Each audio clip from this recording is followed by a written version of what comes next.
Richard Skipper celebrates. Every show is a celebration. Richard Skipper celebrates the best in entertainment. Each show, Richard delivers the artists you love, showcasing what makes them unique.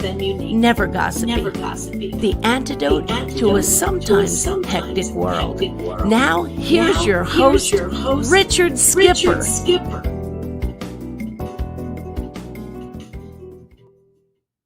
Happy Friday, everyone, and welcome to the latest edition of Richard Skipper Celebrates. What are you celebrating today? There's a lot to celebrate, and I believe in celebrating anything and everything anytime we can. For those sports fans out there, it's National Football Day.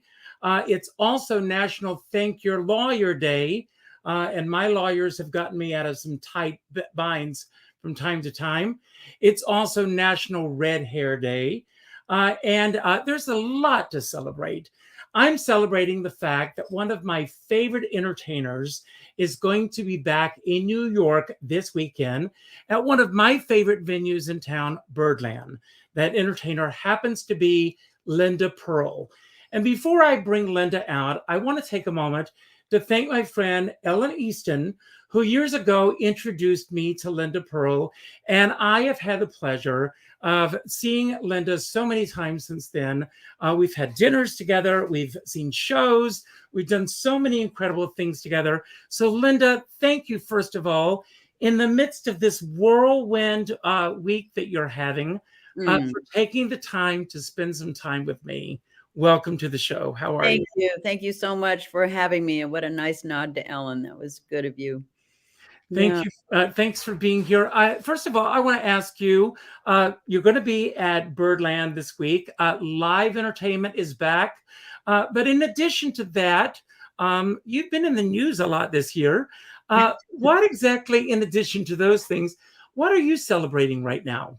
Oh, thanks. Well, besides being on your show and seeing your beautiful face, we can either do this now or later, but you have to tell us, Richard, how you get that dewy skin about you. It's more than jeans. You look always aglow. So anyway, I'll tell you, I drink lemon water. I drink lots of water with lemon, warm water first thing in the morning. Everybody, that's the secret right there. Okay. All right. Tomorrow morning. Thank you. And it helps in the singing too. So oh yeah, for sure. Let's see. Well, celebrating that, well, just being back in New York and seeing the city come back in the way that it has and is and will continue to do. I was here in June, I guess, and it hadn't been since the early days of the pandemic, and to walk through the theater district and see the restaurants in the theater was just surreal. I'd been doing a play at 59 when everything closed down. Our billboard was still up. I mean, come on. No, anyway, things are worked out. I was at that play. Was that the last thing that you did in New York before everything shut down? We were shut down along with everything else March 12th. 2 hours before curtain, they said, by the way, come and get your things because we're closed. Yeah. Of course, it was the right thing to do, but it was, Well, let me ask you, when did you first start hearing about COVID? Because, as we started hearing about it, many people, especially those in the theater, we think, oh, that's going to pass. Many people thought, a couple of weeks and we'll be back to work. When did you first start hearing about it? And when did you first start thinking this is something we really need to pay attention to? Well, I guess about a month before. Although I would say in January, I got off a flight in LA. It was an international flight, so just standing in customs, and there was a big flight that had come in from China right then. And usually the Chinese and the Japanese, they're very good about wearing masks Mhm. during cold and flu season. I mean, it's such a smart thing to do, and they've done it historically. Well, this was almost comical because to a person, folks who were on that flight were wearing masks, and I just it sort of was like, that's odd. That's just more than usual because Mhm. sometimes there'd be maybe half the people, but not everybody. So, but I didn't put it together at all because none of those other, things had been in the news about it possibly coming from China and all that. So, but we were all reading the New York Times and hearing about it, and we all got our little alcohol thing. And it was kind of funny that you couldn't get alcohol anymore at the store. It was, sold out.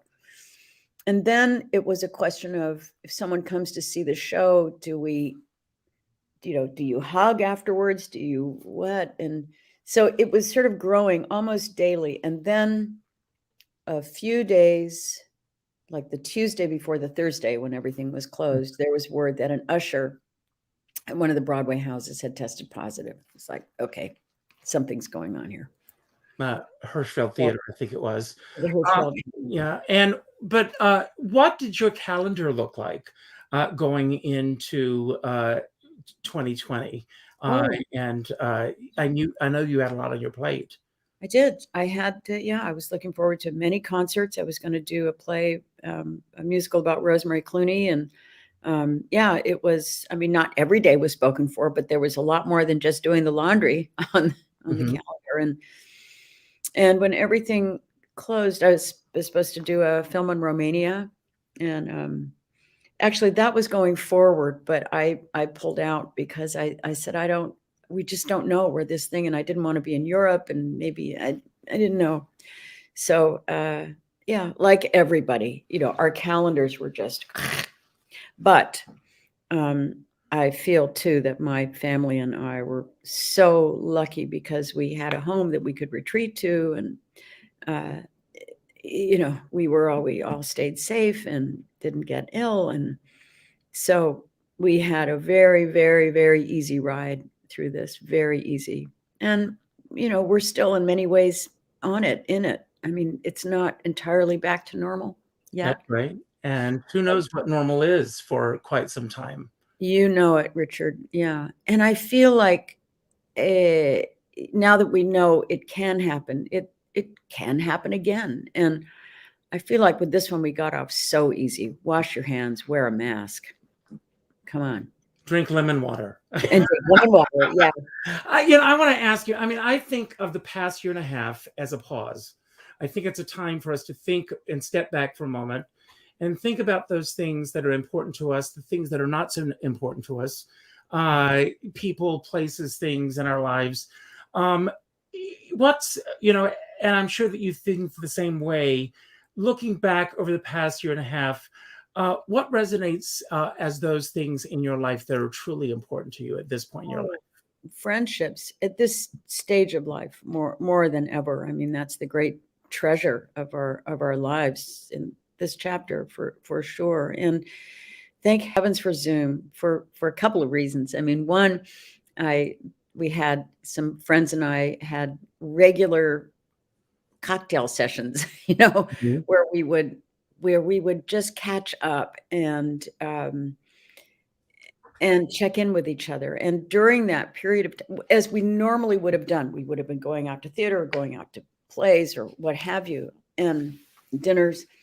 So Zoom really sort of deeply helped to fill that void. And people were going through things. I mean, some people had health issues, or they had to move, or their parents died, or, their children were celebrating something wonderful. And so that we was able to continue because of Zoom. And we all missed the contact, that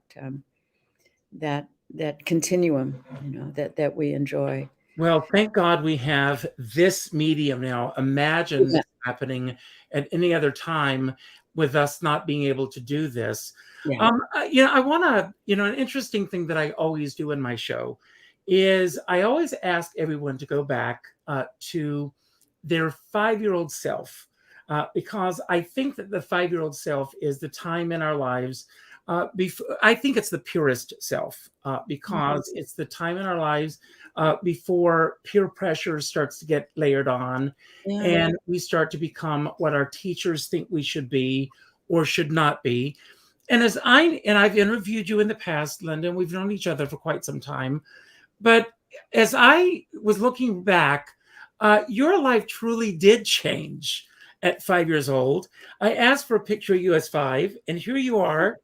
And I love this picture because you were born in Greenwich, Connecticut, but your family up and moved to Japan when you were 5 years old. And so for much of your youth, you lived in Japan. Can you tell us a little bit about why the move, first of all, and what it was like living in a completely talk about 360-degree change from Greenwich, Connecticut, and the impact that had on you growing up?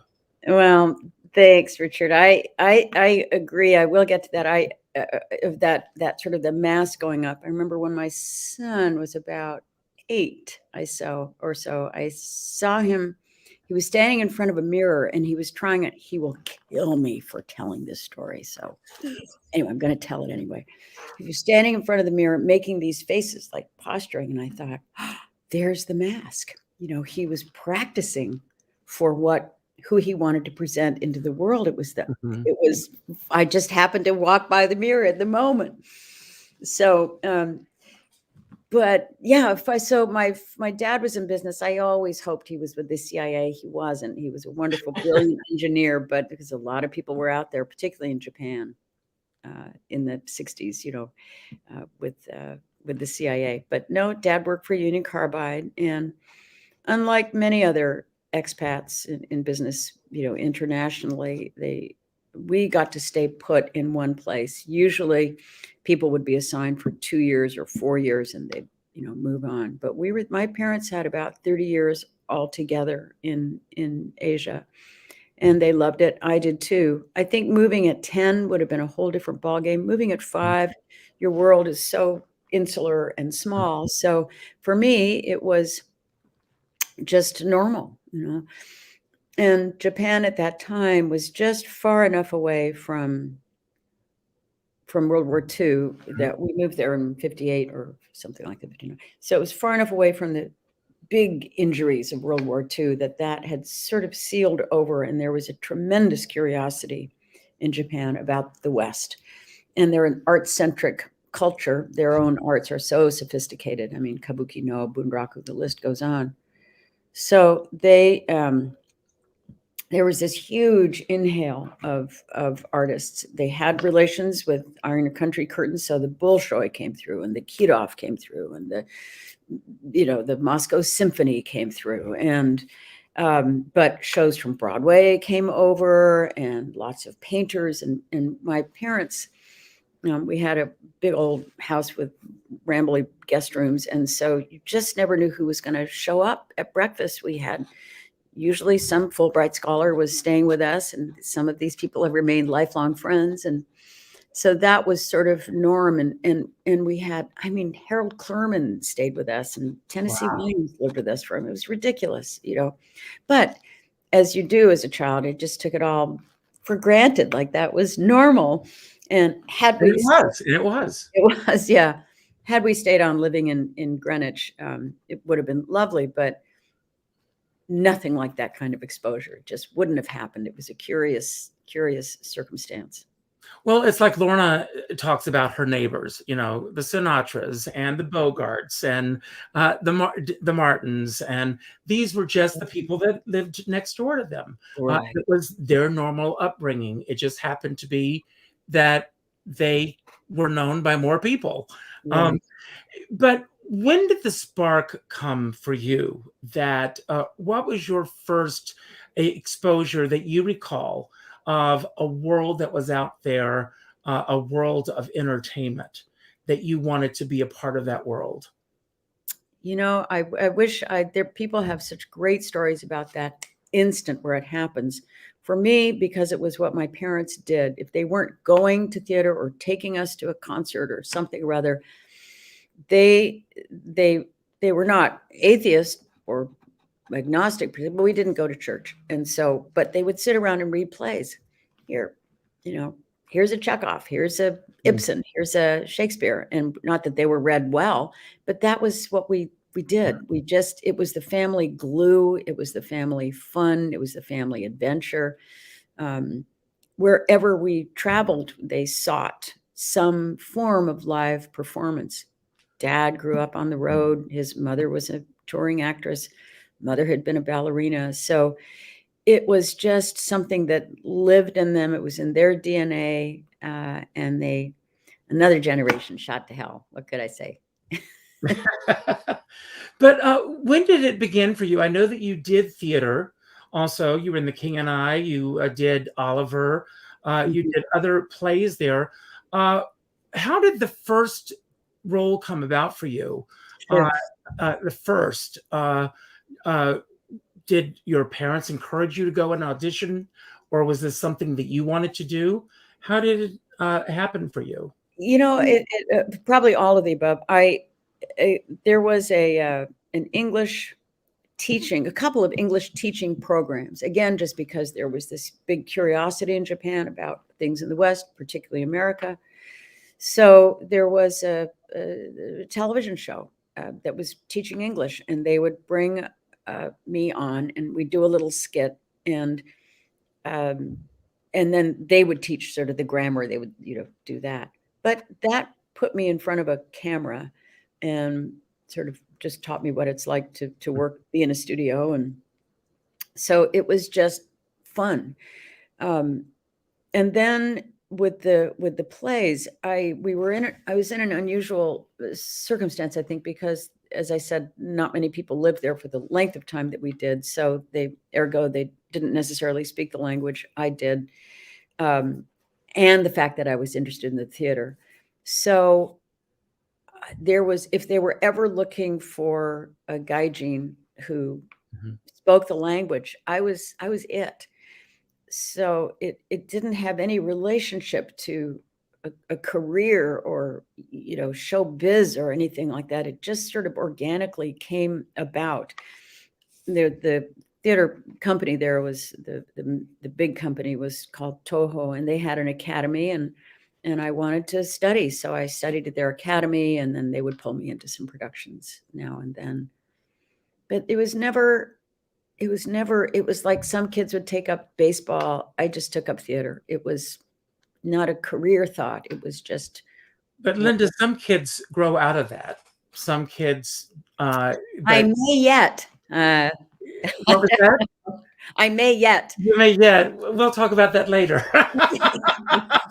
But you did not, and you did pursue it. What was it about this that kept you wanting to stay in it? Oh, everything. The challenge of it, the community. I mean, come on. As a child, to be performing and you're treated like a peer. I think it's one of the great things about the theater is that you work with people of all ages, backgrounds, educations, nationalities. But when you're in it together, you are peers. It's family. It's the same level. So as a 5, 6, 8, 9-year-old, to be treated with such regard and to feel that responsibility on your shoulders and to feel that you're a part of something bigger than you was just fun. It was fun. The people were fun and interesting. My gosh, the community of live of the theater is just it's non-pareil. It's and it's universal. Well, I love the fact that you mentioned community early on, but it's what I love about this business for me, and I think you know this about myself, at least I hope you do, is I love the collaborative process. I love collaboration. I love being in groups and working with other entertainers. And I love the people behind the scenes as well. When did you first become aware of the collaborative process? And that it's not just about you yourself being in the spotlight. And even when you are in the spotlight, It's Yeah. all about the ensemble. It's about Oh, those other musicians. It's about the lighting people. It's about all these other people. When did you really become aware of all of those elements that come together? well, I think I was gifted with that right from the get-go because it was the family. It's what the family did together. So, I mean, if you wanted more light in the room, you had to go find a lamp in the house and pull it in. And if you wanted a better costume, you had to raid your sister's closet or something, or, steal some of mommy's makeup and put it on. So it was, yeah, it was always part of it. It was never just me going into a room. It was always, uh, you saw the whole process. I saw the whole process. And I want to ask you about the teachers and the mentors along the way who Oh, made an impact on you yeah, early on, and then as you moved on, as your career began to take off. sure. So many. One that comes immediately to mind is Cloris Leachman, only because she passed away not so long ago. And I had done a film with Cloris, and early on, I was 19 and felt so lucky that, I had that as a model. She was a ferocious artist and a generous person. And that was great. I had a fitting early on with Edith Head. And who am I? Nobody. And I came into the Western costumes, and there she's lined up a whole bunch of outfits. And she asked me, she said, which one would you like to wear? It was like, she could put me in a pair of bib overalls and I'd be thrilled. It was Edith Head, for goodness sake. And so I picked one out and put it on. But what I got from that was that it wasn't about her. She knew that unless the actor or actress was comfortable in the costume, it would never look right. Mm-hmm. So, again, that was another, okay, that's how to be. That's how you set the tone, not only for costumes, but et cetera, et cetera. Right? Now, I Mhm. also read somewhere that your grandmother also had something to do with the founding or early on with Yeah, actors. I don't have any real proof of that. That was what the family said. It's what my dad said. And so what I do know is that when she was on the road, this is long before Equity was formed, is that they ran up against some really naughty people who just wouldn't pay them. They were In over this business?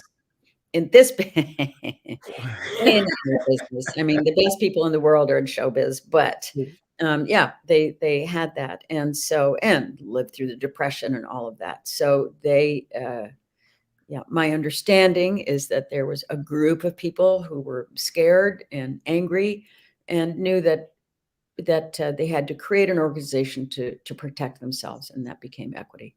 Mhm. Yeah. And so, as you, when did your family come back to the States, or did you come back before?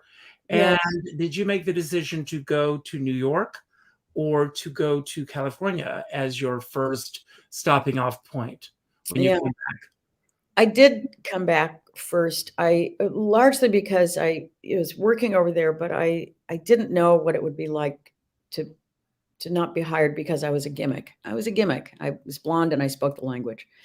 And I'm still blonde. Imagine. Mhm. But I first went to England and I studied there, which was a really good sort of in between point. I studied at Lambda.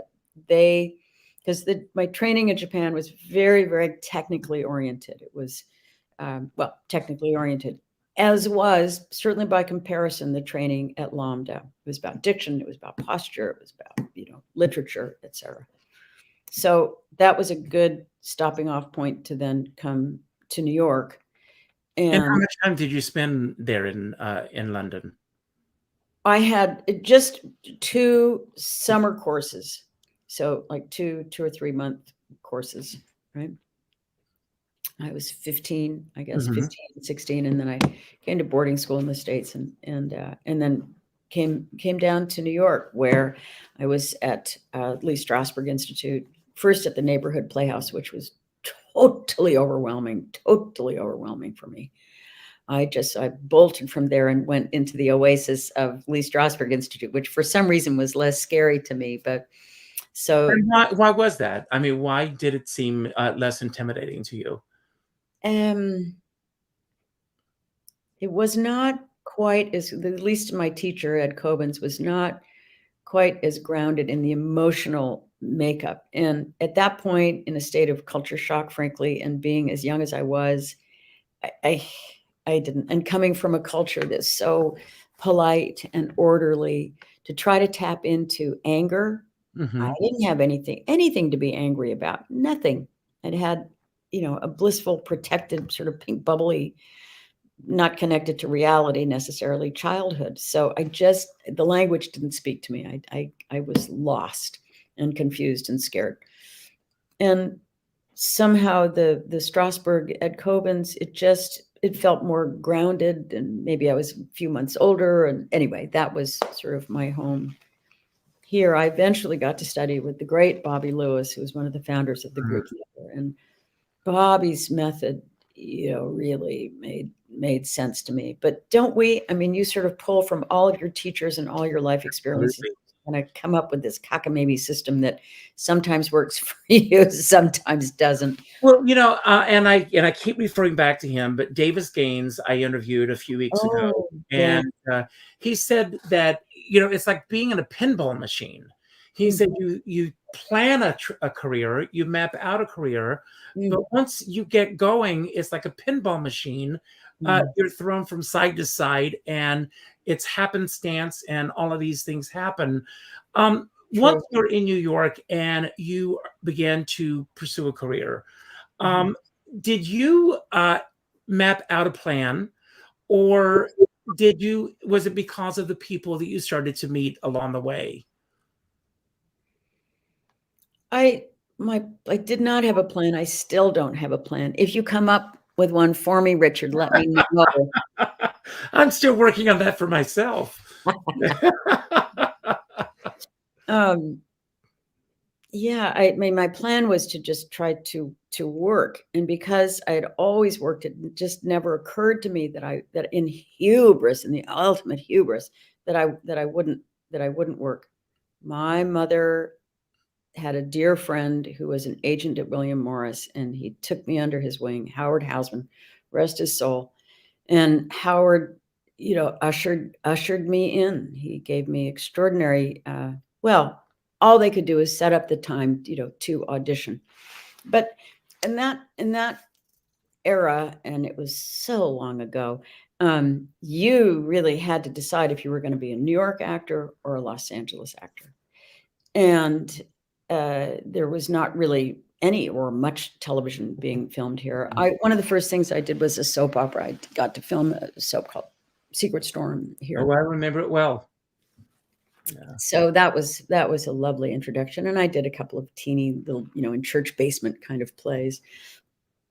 But when I turned 18, suddenly I could work in LA. So I was sort of bi-coastal for a few years, and then I was just working more in television than I was in the theater. So I moved out there. And your first big break, your first big role, Jonathan Demme was your first big director. Am I correct? Yes, he was. Although I think the first thing really that happened was Donnie Most, darling Donnie Most, moved there, and he saw this role that was coming up on Happy Days, the first year of Happy Days, and he called me and he said, "See if you can get your agent to go in on this." I did. I got the role. So that was a really lovely sort of life bonbon that happened early on, and then Aaron Spelling cast me in a movie of the week called Little Ladies of the Night, and it was about teenage prostitution, and wonderful cast, wonderful director. And that had a huge rating. It was one of those freaky things. There was nothing else going on that night, clearly. Let's go back for a moment, because I remember this so vividly. Really? Let's go back to that era, because there were 3 networks at the time. You didn't have 5,000 channels for people. So a lot of the nation tuned in that night. First of all, it was very controversial at the time. There were disclaimers everywhere about how controversial this was. I remember, believe it or not, in our church, our minister telling our parents not to let us watch it. Wow. That's how controversial it was. Wow. And of course, we all watched it because we were told not to watch it. Thank you. Yes. And it was just, but it was such a big thing. And so the nation did watch it. Oh, curious. I've never heard that perspective. So I thank you for telling me. Yeah, that seemed to launch things for me. It did. It was, it was a good experience. I was grateful for it. It was certainly eye-opening. So yeah, then I think I may hold some kind of a record for failed series. I don't know, somewhere I totally lost count, but I've done so many pilots just never happened, or series that lasted for a season or half a season. So but you also did a lot of TV movies, and yeah. And I get such a kick out of the fact, how many Murder, She Wrote did you do? Because it seems like every other, I still watch the show, and I have seen you play so many different characters on the show, speaking so many different dialects. It's always to watch you on the show. So maybe I did 4. It was always a privilege to be around the great Angela Lansbury. My Lord, I mean, talk about mentorship. I mean, she just doesn't make a misstep as a human being, as an actress. So, very much. She was kind and generous, and she brought her friends their incredibly gifted friends onto the show. If anybody in the crew wanted to move up, if the sound guy wanted to write, she just saw to it that they got the next leg up in their career. She moved people's lives forward on a regular basis. And she put her family first, always. Oh, yes, I think so. Yeah. Yes. Yeah. Her husband was on the set most of the time. So sweet. Yeah. And, and then, I mean, and I'm going to get also to this incredible concert career you had. You and we spoke a few years ago, and I think that you were brought in to do your show at the Gardenia. Yeah. And let's talk a little bit about that. I was and I wasn't. A friend of mine at the Gardenia's charming club in Hollywood, started by Tom Rolla. No, God bless him. Wonderful person we'd lost. And so a friend of mine was doing a show there, singer-songwriter, and he said, come on. He was actually one of the producers on Happy Days, Jimmy Dunn, insanely talented man. And so on our USO tours, Jimmy would do some concerts, and I would do a couple duets with him. It was just fun. So he said, I'm going to be doing this show at the Gardenia. Come on, do a duet. Okay. No pressure for me. It was his show. I'd just stand up, warble a little bit. Well, at the end of the evening, Tom Rolla came up and he said one of the scariest things anybody's ever said to me. And he said, so when are you going to do a cabaret act? I was like, no. I mean, the thought of doing one, but in the moment that he said it, I knew I had to, because I was scared of it. So he then introduced me to lifelong friends, David Galligan, wonderful. Yes, David, very good friend. And Ron Abel. And they held my hand, and they built the show and taught me how. And Ron remained my music director for 22 years. I mean, these guys are both chosen family for me. And the fun, I missed doing music. I had done musicals growing up. I had recorded in Japan as a pop singer and stuff. So, but none of that was available in television work. I wasn't singing at all, and I really missed it. So this meant that music could be back in my life, and also we could build a show. We had autonomy. We weren't waiting around for someone to call and say, come do a whatever movie or something. We could build the show. We could call a club and book the show in. And it was, so the autonomy was appealing. The primary thing was just to have music back in my life. It was never a career move at all. It was just that it was joyful to do. I want to go back for a moment. When you were doing the television work and everything, at that time also, the variety show was still being done on television. Did your agents, managers, the people that were part of your career, were they trying to send you in a certain direction as far as the work you were concerned? Oh, Um, no, I don't know. I don't think so. Variety show. I never got to do any one of those. Great. Wouldn't that have been fun? Oh well, my that's God. what I'm asking. I mean, were you ever offered a chance to do any of those?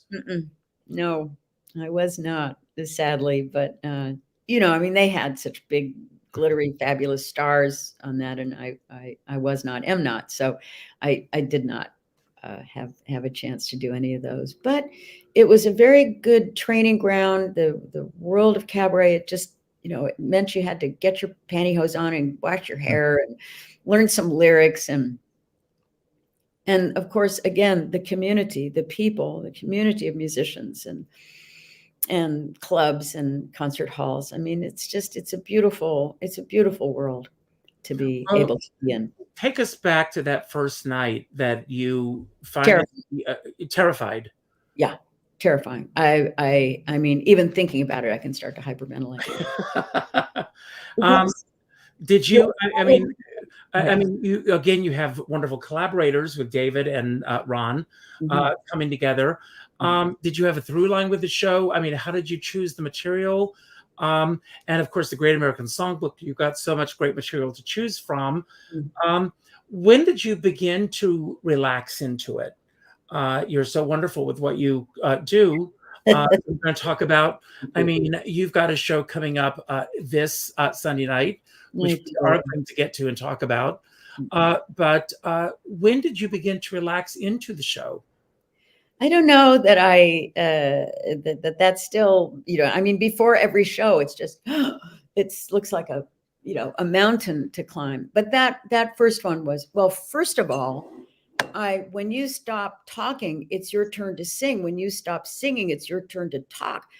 And so it's not all you, because thank God you have your wonderful compadres there, but and also speaking to the audience, standing up there as yourself, and the hubris, honestly, to stand up and think that anybody's going to want to listen to you talk and sing for a little over an hour. I mean, it's an outrageous art form. It's outrageous. Well, can I say something about that? If anyone has put the money down to come and see you, they wanted to do that. Well, that's true. Yeah. Yes. And now, I mean, I think it's a beautiful, it's a remarkable art form. It's a jewel. And you and I both had the chance to see so many wonderful, I've seen you perform, and it's, I leave your shows just uplifted and joyful, because that's what you put out there, Richard, on such a regular basis. On so many platforms you do that, but certainly in your cabaret shows as well. But yeah, oh my goodness. I mean, Darius. Who inspires you in cabaret? Who are the, I mean, there are too many to name, of course, past, present, anyone who you have really inspired you in cabaret?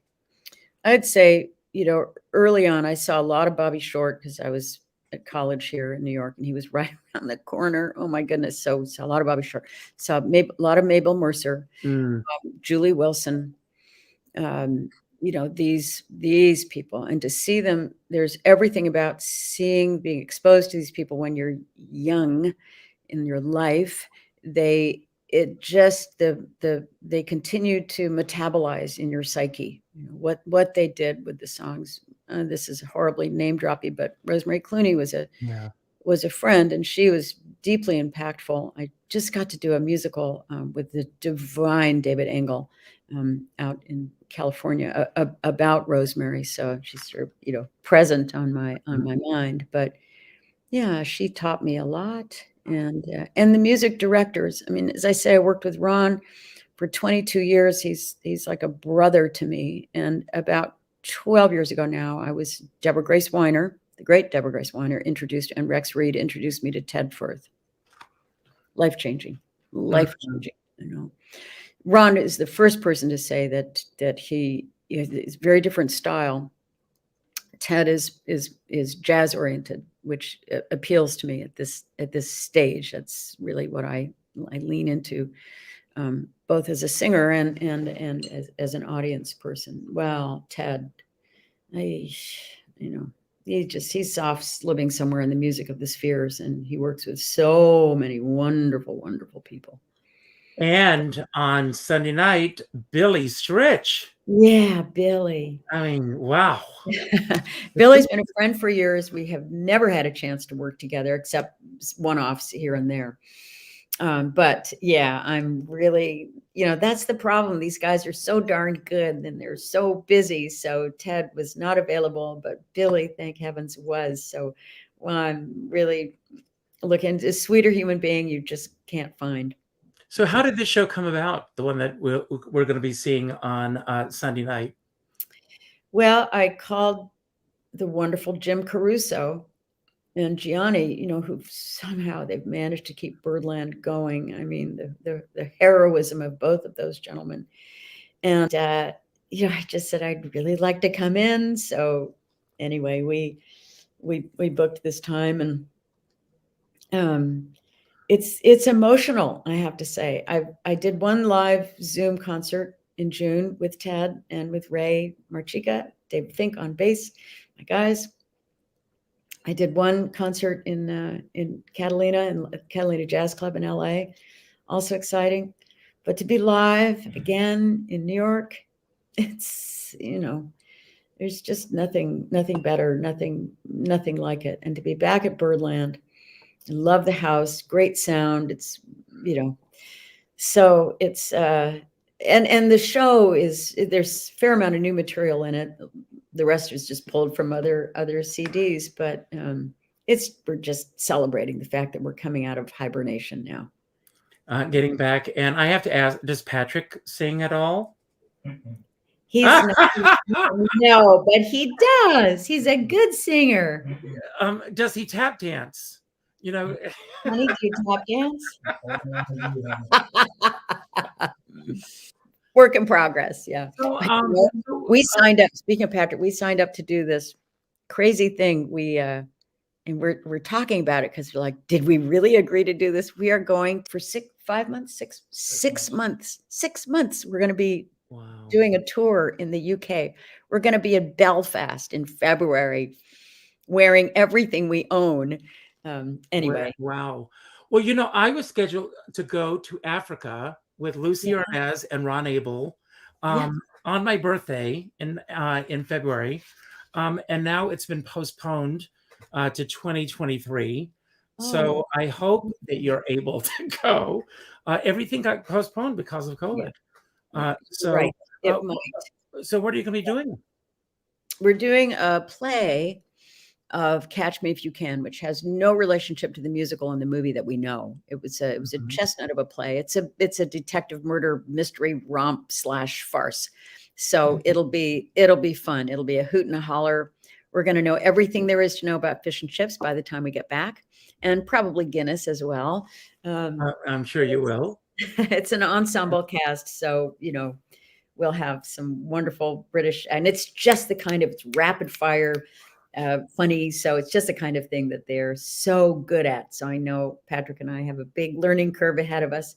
Mercifully, it takes place in the Catskills, so we're not going to be butchering an English accent. And is it just the two of you, or are there other characters? No, it's 6 or 7 people in the cast. 7 people in the cast. Okay. Yeah. And come on over. I may go to Belfast. I may see you there. Okay.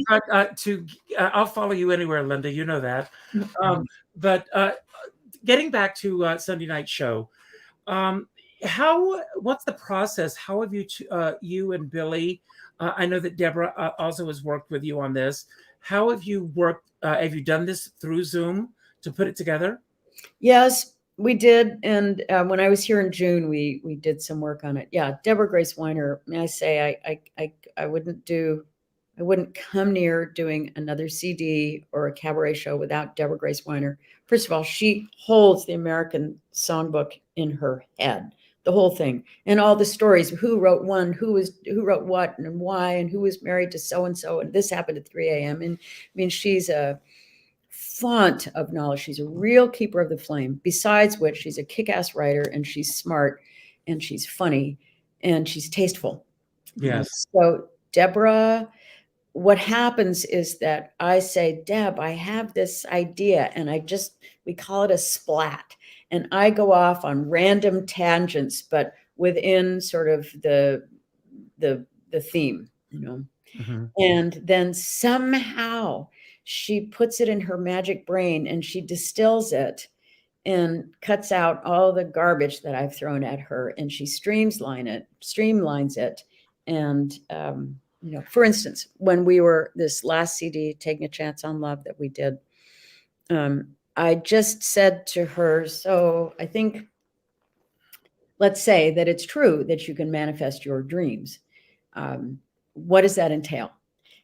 How do you articulate the dream? What if it's the wrong dream? What if the wrong dream comes true? What if the right dream comes true and then it falls apart? But what is the synergy? What is the strategy behind that? Mm-hmm. So that was her. And somehow, you see, this is the splat. And Deborah doesn't go running for the hills. She's like, okay, I get it. And then we start coming up with the tunes to actually realize something. But I am totally dependent on Deborah's brilliance and friendship. And does that bring you to a whole different way of interpreting those songs from the way you've interpreted those songs in the past?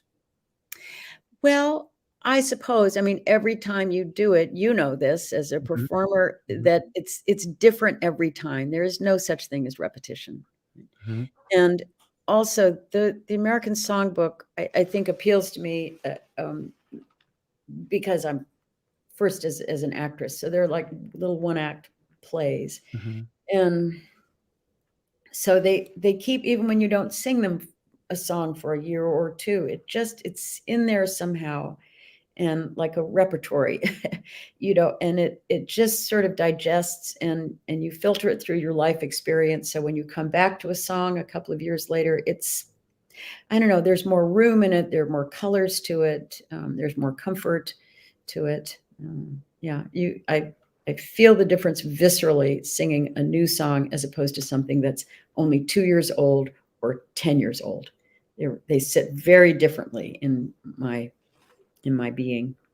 So when was the last time you were on stage again, doing a concert, that is? Oh, a concert. When did I do that? Honey, I don't know. Time has lost its meaning. I can't tell the difference between 1 year and 5 years. So a few months ago, I did in Catalina at the jazz club in LA. We did that live. But so that was the first time since COVID that you had done anything. What was that experience like for you to be in front of an audience again after having everything pulled away from you for the last year and a half? It was emotional, and for everyone. The guys were puddling up and hugging each other, and it was rusty, I would say. Honestly, those synapses just took click a while to, come back in.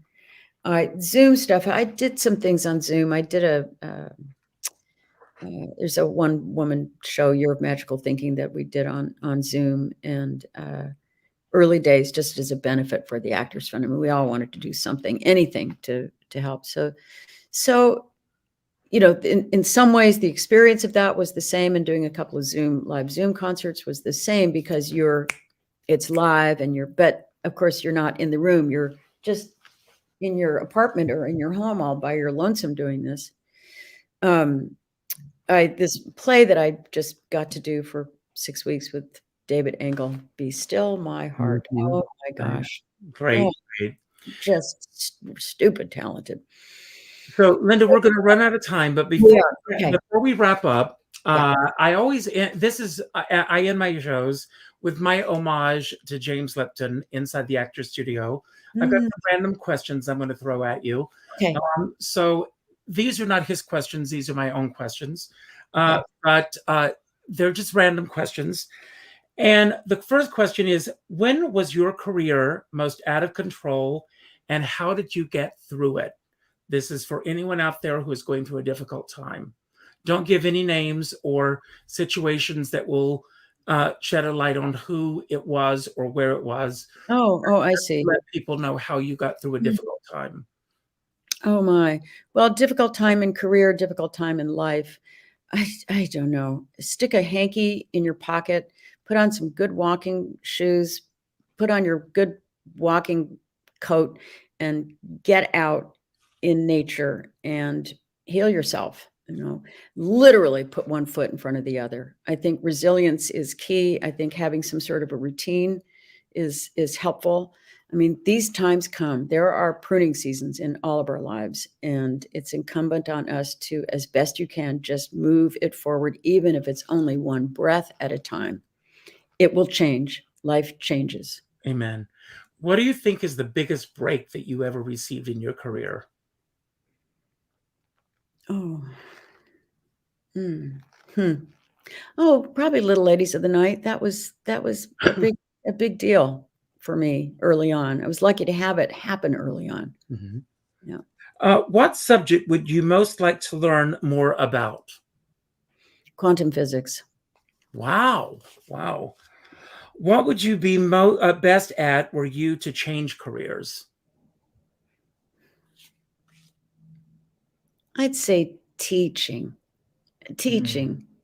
I think, because you gain so much more when you teach, and just being around young people is so inspiring.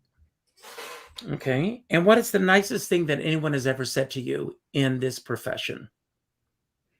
Oh, gosh. I don't know. See, what immediately comes to mind are all the sticky reviews. So that's what comes to mind. I don't know. You just it's embarrassing. It's not, of course, it's lovely when anybody says something very nice. Listen, I have to tell you before we get off, you did me such a cool solid. You had invited me to come on to your show. It was a variety show. And the darling Nancy McGraw was in the show also, and her husband, wonderful playwright. So she went home from that fun show. This is her mug from that show. Oh, wow, that's fun. Yeah. There's Nancy. Yeah. And she went home and she said to her husband, I found your leading lady. And then we all, met up and we went up to Connecticut and we did, but that only came about because of you. So thank you. And they've come out to Colorado. We've done zip lining together. So anyway, thank you again. And I'm appearing with Nancy on the 15th. It'll be my first time on the boards again. So. Oh, where, Richard? We're doing a celebration of Tommy Tune. There's a new book coming out and I'm hosting that night. So I'm looking forward to seeing Nancy again. And I'll see Nancy on Sunday night. Okay, So, good. I love you, Nancy, if you're watching. Yeah. An interesting question. And this is going to be an interesting Okay, I'm bracing myself. Go for it. What sin do you most enjoy committing? Oh. I can't tell you. Okay, good. But it has to do with alternate states of mind. Okay, I like that. I was of age in the 70s. What could I say? Okay, that's good. That was nice. What in life have you felt the strongest need? Who in life have you felt the strongest need to protect? My son. I knew you were going to say that. And I think I know the answer to this next question. Okay. Whose smile in this world has the strongest impact on you? Oh, Patrick's. He's here. Should I invite him in? Sure, bring him on. Come on, honey. You want to come on? Yourself. Yeah. Okay. Yeah, you can. Oh, definitely. I mean, come on. Hello, Patrick. Hello, nice to see you virtually. I mean, congratulations. That's the smile. Thank you. I love Linda, so congratulations very much. Well, we have that in common then. Yeah, that's good. And Linda, my last question to you is, what is the most valuable thing that you own? Me again. Yes. Now, Patrick, don't go anywhere unless you want to. I'm going to say my closing remarks, but Linda, don't go anywhere for a moment. I want to thank everybody. Is what was that? time is the answer to that question. Yes, don't go anywhere. I want to thank everyone for being here. I know I can speak for both Linda and for Patrick when I say this. Those of us who are in this business, we don't take it for granted when you spend a little time with us. You could have been anywhere else for the last hour, so thank you for being here. If this is your first time at Richard Skipper Celebrates, on my YouTube channel, there's a button that says Join the Celebration. Click on that button. I got rid of the word subscriber because the word subscriber, it's a faceless word. It means nothing to me. And the fact that you take part means more to me than just the word subscribe. So be a participant. Let us know what you think of this. Leave a comment. Share this with your friends. There are over 325 other artists that I've celebrated. Check those out as well. Hopefully there will be 325 more. I always end every show by telling everyone to go out and do something nice for somebody else without expecting anything in return. Go to your Facebook friends list, and the fifth name that pops up, reach out with a phone call. Not an email message, not a text message, not a private message, a phone call. And let that person know what they mean to you. As my dear friend David Friedman says, we're all in this together, but we're not in the same boat. And I always say, if you're going to be out in a boat, make sure you bring a skipper along. Nice. Now, on Sunday night, I will be at Birdland at 7 o'clock celebrating Linda Purl even further with Billy Stritch. If any of you are going to be in New York, come and celebrate Linda with me. It'll be great to see you. I'm sure Linda feels the same way. Yeah. I'm going to leave the screen right now. And Linda, you have the final word. Anything you want to say about anything that we talked about today that you want to build upon? Anything that we didn't talk about that you wish that we had, or just any message that you want to put out to anyone who's watching. And don't worry about how to end it. When you say goodbye, I will take you off the air. I love you. And Patrick, it's great to meet you. I'm a big fan of your work. Thank you. I'll see you Sunday night as well. I'll see you there. Goodbye. Oh my goodness, that's a big task. Well, I would just say I love what Richard said. I love the joy that he puts out into the world, and I'm grateful to be in his coterie of friends, and lovely to have had this last while with Richard's audience. Take good care. Stay safe. Okay.